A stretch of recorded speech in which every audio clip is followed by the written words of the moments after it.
Hello and welcome to the first Dirty Hippie Laundry Tie-Dye Tuesday of 2025. I'm your host, Jared Hunt, and today we'll be making a Magic Eye tie-dye. So let's grab our sinew, our favorite shirt, and let's get started.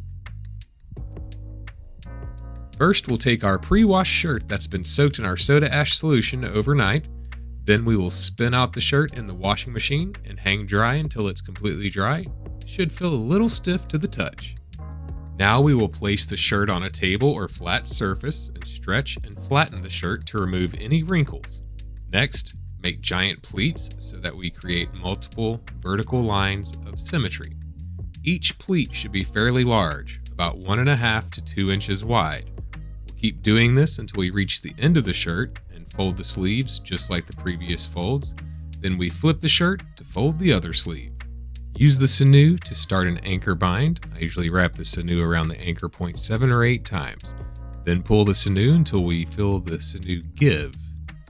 Now fold one edge towards the other edge, kind of like a paper football. Wrap the sinew around this fold in a triangular shape. Wrap 3 or 4 times and pull until the sinew gives. Next, fold the other edge onto the original edge and bind in a triangular shape.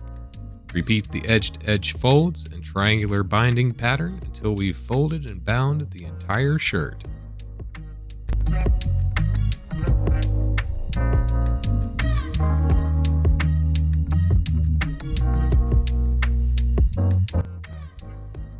Your piece should look something like this.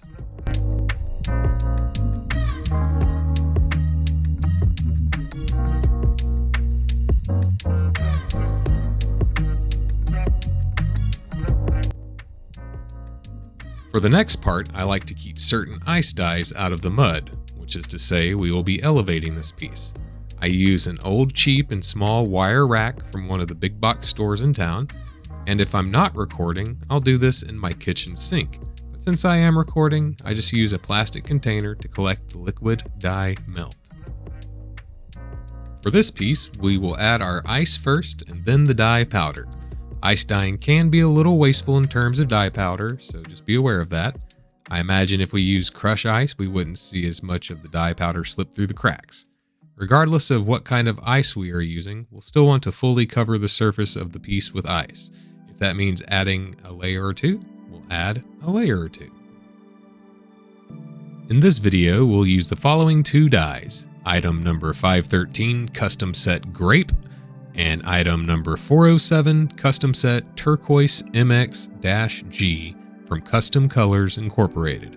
I'll list the 2 dyes and provide a link in the description. For the majority of this piece, we will use a lot of grape, except where we want to add the turquoise. For that area, we'll barely sprinkle the grape on and load it up with the turquoise.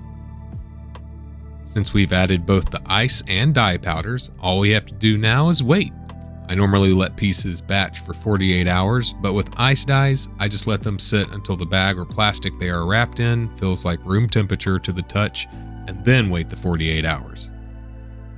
After a couple of days of the shirt being at or above 70 degrees Fahrenheit, it's time to open it up. Unless we broke the sinew when pulling, we should be able to just pull on the loose end and start unwrapping the sinew.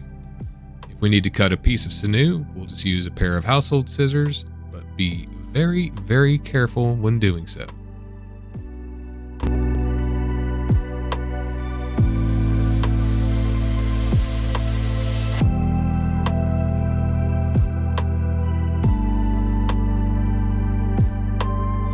After briefly admiring our work, it's time to throw it in the washing machine.